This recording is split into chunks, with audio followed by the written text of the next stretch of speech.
Hello, I'm Claire Ely and I'm Head of Service Improvement here at the Freud National Centre for Children and Families. I'm also a family therapist and I used to run a mental health service for children and young people.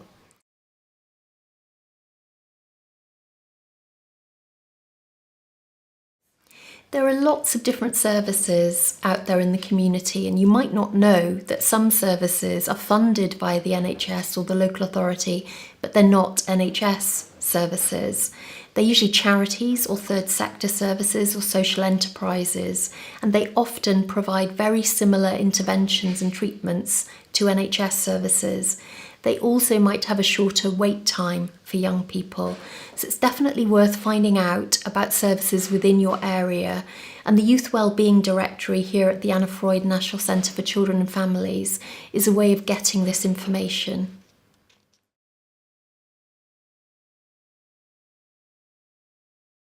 Well, firstly, if you find out that the wait for an NHS service that you've been referred to is too long, it might be helpful to telephone them to find out who they work with, who are their partners within your local community, because they might know of other third sector services that would have a shorter wait time.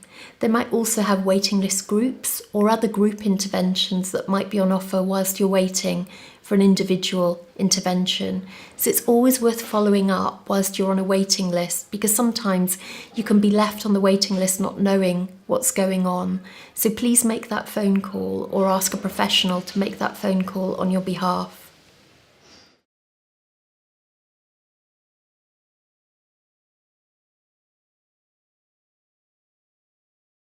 You might imagine that all children and young people's mental health services sit within the NHS, but that's not the case.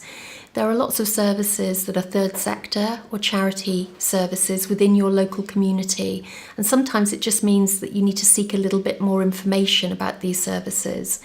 You might also want to ring the service that you've been referred to, if that's an NHS service, and find out if they have any partnerships, any links to some of these other community services who might be able to see you in the meantime whilst you're waiting for the mental health service in the NHS, or they might be able to offer you a different provision.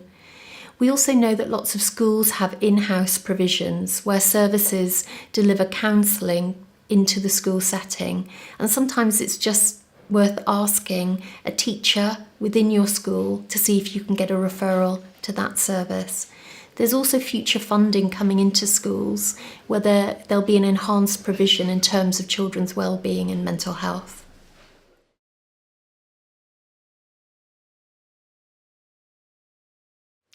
We can appreciate that sometimes being on a wait list is really stressful, and there might be points in your life where you feel like you need immediate help with your mental health.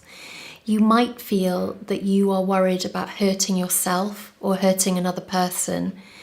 If this happens, please go and present at your local A&E department. There you'll get a psychiatric assessment and you'll get help, immediate help.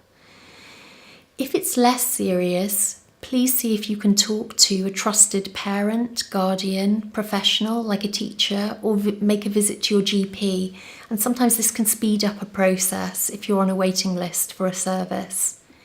You might also, if you have concerns about your immediate mental health difficulties, you might want to go to our website, the Freud National Centre for Children and Families.